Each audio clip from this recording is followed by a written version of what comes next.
So guys, imagine that my screen's black right now. You want to click on Control, Alt and Delete on your keyboard, which will then bring up this. You want to click on Task Manager. And now once you're on Task Manager, you want to click on File in the top left, and then click on Run New Task, and you want to type in Reg Edit. And then click on OK. And then click on Yes.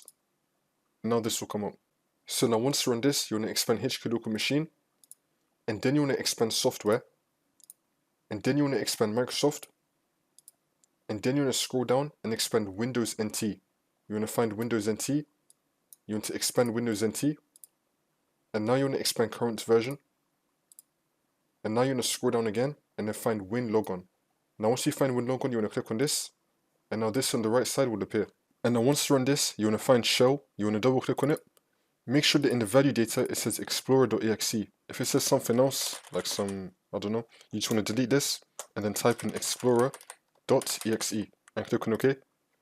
And now once you do that, you want to click on Control, Alt and Delete again, and now you want to click on the power button, and then click on Restart, and then the problem should be fixed.